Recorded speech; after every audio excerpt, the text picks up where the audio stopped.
નમસ્કાર મિત્રો, હું છું ભાવિન સિરીસિયા। માંડલ ગામની અંદર અફરાતફરી મચી ગઈ છે। એનું કારણ છે કે જે પેટ્રોલ અને ડીઝલની જે ક્રાઇસિસ જે છે અને સાથે ગેસની પણ જે ક્રાઇસિસ જે છે એના કારણે તમે જુઓ તો માંડલ ગામની અંદર પેટ્રોલ પંપ જે છે એ ચક્કાજામ થઈ ગયા છે। અમારા માંડલ ગામમાં તો ગેસ પણ બંધ, પેટ્રોલ પણ બંધ અને સફાઈ કામ પણ બંધ, એટલે માંડલ તો હવે સાવ ખાડે ગયું। અને આ જે ક્રાઇસિસ જે છે એ પેટ્રોલની હું તમને થોડી બતાવું છું એના દ્રશ્યો કે એક જો ગામડામાં આવી હાલત થઈ શકતી હોય તો સિટીમાં અને સમગ્ર દેશમાં કેવી હાલત થઈ હશે। તમે જુઓ અહીંયા કેટલા બધા લોકો જે છે એ પેટ્રોલ લઈને આવે છે, ડીઝલ લઈને જે અંકલ જાય છે, મોટા કેરબા જે છે, કેન જે છે એ લઈને જાય છે। આ તમે ટોટલ જે ભીડ જે જુઓ છો એ સખત ભીડ જે છે એ પેટ્રોલને લઈને છે।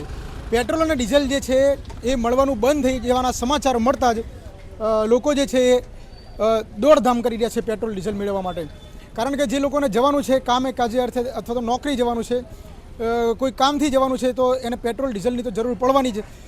કારણ કે તમામ જે વાહન વ્યવહાર જે છે એ ઠપ થઈ જાય જો પેટ્રોલ અને ડીઝલ ના મળે તો જો માંડલ ગામના નાનકડું એક ગામ જે છે, નાનકડું જે ગામ છે એમાં જો આટલી બધી ક્રાઇસિસ હોય ને આટલું બધું ચક્કાજામ થતું હોય તો સિટીમાં અને જે છે આખા સમગ્ર દેશમાં શું હાલત હશે। તો સત્ય જાણીએ આપણે અને જે પેટ્રોલ પંપના અમારા મિત્ર છે એમની પાસે। લલિતભાઈ, આટલી બધી ક્રાઇસિસ પેટ્રોલની હોવાનું કારણ શું? અફવા ઓનલી ફોર અફવા। હા, આ જે બની રહ્યું છે બધું અફવાને કારણે, કારણે બાકી હકીકતમાં કંઈ શોર્ટેજ નથી પેટ્રોલની, નથી। કાલે મળશે આપણા ત્યાં, બરોબર। લોકો એવું કહે છે, આખા સમગ્ર દેશના અંદર લોકો એવું કહે છે કે પેટ્રોલ જે છે હવે ખતમ થઈ ગયું છે। બહારના કન્ટ્રીઝના અંદર જે વોર જે ચાલી રહી છે, જે યુદ્ધ ચાલી રહ્યા છે એના કારણે પેટ્રોલ ડીઝલ જે છે એ મળવાનું બંધ થઈ જશે, ભારતની અંદર પેટ્રોલ અને ડીઝલ નહીં મળે એવું લોકો કહે છે। એવી અફવાઓને કારણે જે છે આ લોકો દોડધામ કરી રહ્યા છે। એક માન્યતા આવી છે, બીજી માન્યતા એવી છે, હું તમને આગળ જતાં બતાવું છું મિત્રો। બીજી માન્યતા મિત્રો એવી છે કે આ ટોટલ એક અફવા છે। આની પાછળ અફવામાં આવીને લોકો જે છે એ ડરી ગયા છે અને પેટ્રોલ લેવા માટે દોડધામ કરી રહ્યા છે। બે જે વાતો જે છે આપણી સામે આવી છે, બે સમાચાર। એક તો જે વોરને કારણે પેટ્રોલ અને ડીઝલની જે આયાત જે છે ભારતમાં એ બંધ થઈ ગઈ છે, અને સાથે બીજી માન્યતા અને બીજો જે સમાચાર એવા છે કે કોઈ પણ પ્રકારની શોર્ટેજ નથી, કોઈ પણ પ્રકારની જે આયાત છે બંધ નથી થઈ, કોઈ પણ પ્રકારનું ક્રાઇસિસ નથી, ખાલી માત્ર અફવા છે। તમે જુઓ તો પેટ્રોલ ડીઝલ લેવા માટે લોકો કેટલા હેરાન પરેશાન થઈ રહ્યા છે। કારણ કે જે સમગ્ર વાહન વ્યવહાર જે છે એ ઠપ થઈ જવાના કારણે ઘણી બધી મુશ્કેલીઓ સર્જાશે લોકોને એવું લાગે છે। તમે જો અમારું પોતાનું બાઇક પણ છે લાઇનમાં છે અને લોકો જે પણ છે એ પણ લાઇનમાં છે। અહીંયા જરા હું તમને દ્રશ્ય બતાવું છું કે જે પેટ્રોલ ડીઝલ લેવા માટે કેવી પડાપડી છે। મેં મારા જીવનમાં પહેલી વાર અમારા ગામની અંદર આવી જે છે પડાપડી જોઈ છે, બાકી પહેલાં આવું ક્યારેય બન્યું નથી। માંડલ એક નાનકડું ગામ છે અમદાવાદ જિલ્લાનું। જો માંડલ ગામની અંદર આટલી બધી ભીડ અને આટલી બધી સમસ્યાઓ પેદા થતી હોય એક અફવાને કારણે અથવા તો એક સત્યને કારણે, તો સમગ્ર દેશમાં શું હાલત થશે અને સમગ્ર દેશના લોકો કેટલા પરેશાન થશે એ વાત વિચારવાની રહી। એ વાત આપણે ચિંતન અને મનનનો વિષય છે, ગંભીરતાનો વિષય છે, એટલો સામાન્ય વિષય પણ નથી। જો અફવા હોય તો પણ ગંભીરતાનો વિષય છે, અને અફવા ના હોય ને જો સત્ય હોય તો પણ ચિંતાનો વિષય છે। હવે અહીંયા જે લોકો જે છે ક્રાઉડ જે છે, ટ્રાફિક એ વધતું જાય છે, એટલા માટે આપણે અહીંથી રજા લઈશું અને બીજા પેટ્રોલ પંપ પર જઈશું, ત્યાં શું હાલત છે એ પણ હું તમને બતાવીશ। વિડીયોમાં બના રહેજો મિત્રો। દરેક લોકોને વિનંતી છે કે વિડીયો શેર કરે। આપણે બીજા પેટ્રોલ પંપ ઉપર જઈશું ને ત્યાંની હાલત જે જાણીશું।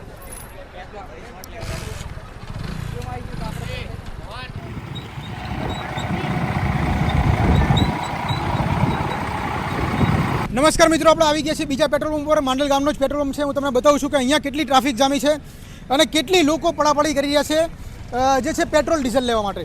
કારણ કે લોકોના મનમાં અંદર એવો ડર છે અને એવી અફવાઓ અથવા તો એવા ન્યૂઝ મળી રહ્યા છે સતત કે બહારના દેશોમાંથી જે પેટ્રોલની અને ડીઝલની જે આયાત ભારત દેશ કરતો હતો એ આયાત તમામ બંધ કરી દેવામાં આવી છે।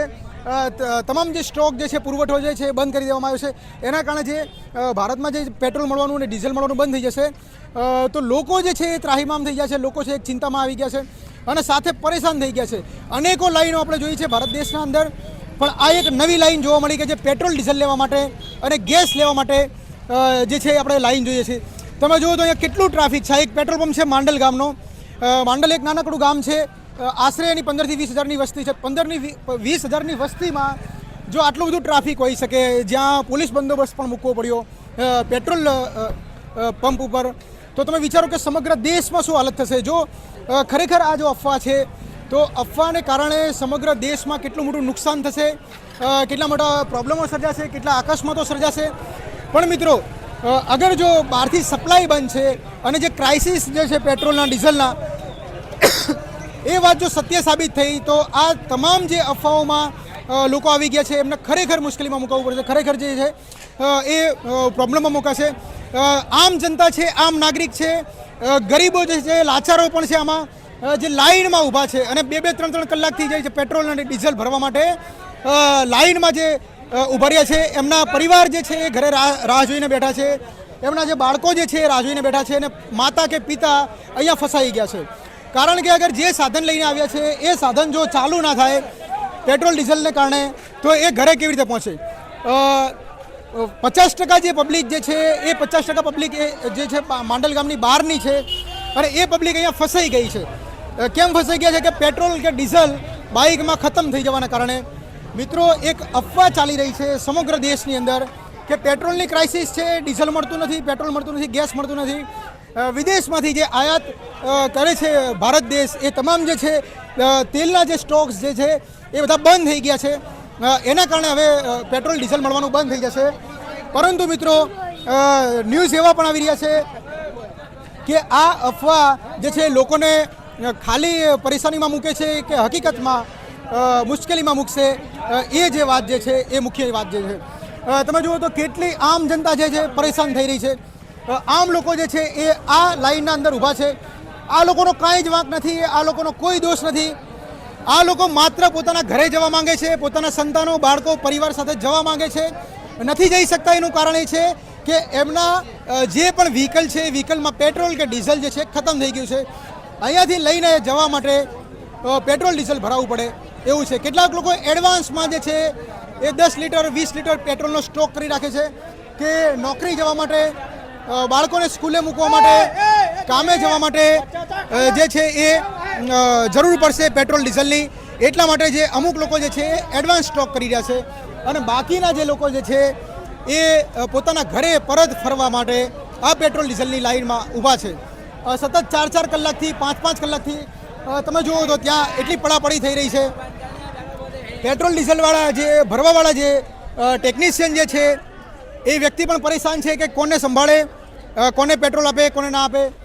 જેટલું પણ તમે અહીંયા આ જે ટ્રાફિક જુઓ છો, જે ક્રાઉડ્સ તમને દેખાય છે એ ટોટલ ક્રાઉડ્સ જે છે એ પરેશાનીનો એક ભાગ બની ગયા છે. એક વ્યથા ભોગવી રહ્યા છે, એક સજા ભોગવી રહ્યા છે. એવી સજા ભોગવી રહ્યા છે કે પોતાના ઘરે જવું છે પરત, પરંતુ બાઇકમાં કે બાઇકમાં કે ગાડીમાં ડીઝલ કે પેટ્રોલ પતી ગયું છે. હવે જવું કેવી રીતે? બાઇકને રસ્તા પર છોડીને જતું રહેવું કે ગાડીને રસ્તા પર છોડીને જતું રહેવું કે ઘરે પહોંચવું. તો આ જે સમસ્યા જે છે એ એક સરકારની અને ગવર્મેન્ટની પણ જવાબદારી બને છે. અને જો અફવા હોય તો તાત્કાલિક લેવલે નોટિફિકેશન જાહેર કરવાની જરૂર છે. ન્યૂઝ ચેનલમાં જે અફવાઓ ફેલાતી હોય એ અફવાઓ પર રોક પ્રતિબંધ રાખવાની જરૂર છે. કારણ કે જો આમ જનતા આટલી પરેશાન થતી હોય, માંડલ ગામમાં ખાલી 20,000ની વસ્તીમાં જો પરેશાન આટલા બધા લોકો થતા હોય તો સમગ્ર દેશમાં કેટલી મોટી સમસ્યા સર્જાશે એ તમારે મારે વિચારવાનું રહ્યું. વિડીયો દરેકને શેર કરો મિત્રો. ફરીથી મળીશું આપણે આવા જ વિડીયો સાથે. ત્યાં સુધી જય ભારત, વંદે માતરમ, જય ગરવી ગુજરાત.